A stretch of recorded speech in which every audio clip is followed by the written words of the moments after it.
Hi, I'm Gary, Biker's PhD. We're going to hear how to pick the best cam for your Harley-Davidson motorcycle. Now, in the last video, we talked about the differences in camshafts. Today, we're going to talk a little bit about how to pick a cam by duration, okay? A lot of people in the Harley industry want to pick a camshaft off of the lift, the valve lift. Everybody you talk to, well, how much lift does it have, okay? And we're going to get into the importance of valve lift, but bottom line is you want to pick a camshaft off of duration. Okay, an engine is an air pump, okay? So the duration means how long it has to be able to fill the combustion chamber, okay? How long the valve has to be open, okay? The timing in which the valve is open, okay? Duration.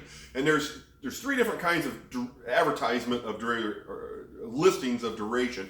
One of them is advertising duration. You know, I could advertise that I have the greatest snake oil on the planet, but that doesn't mean it's good or it's real. It's just an advertisement. So when you look at a camshaft and it says advertised duration, realize that it means absolutely nothing. Just throw that piece of paper away and say, okay. The other way is they'll advertise the duration at 20 thousandths lift. In my opinion, that is bogus because you put a head on a flow bench and it won't flow any air, not enough to mount to anything at 20 thousandths lift.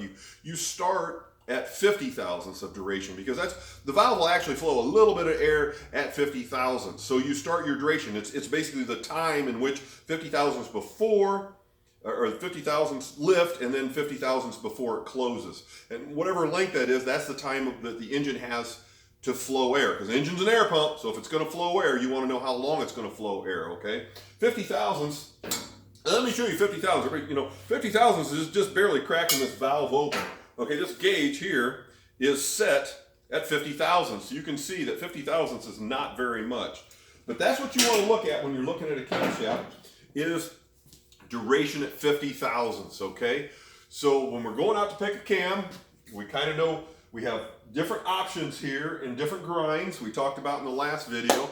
We also now we want to look at the duration because that's the time. The more duration, you can see you might have a camshaft, you pick a cam off a lift, you could have a really big cam. I know of cams that people make that are really big cams. They're really big lift. It might have 600 thousandths lift, but it's a very small cam because it has hardly any duration.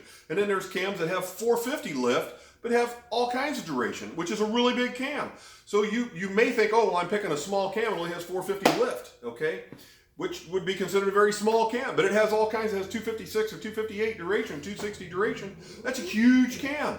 So these are things you need to know before you go look to be able to pick the right camshaft for your Harley, okay? So I hope you like this video.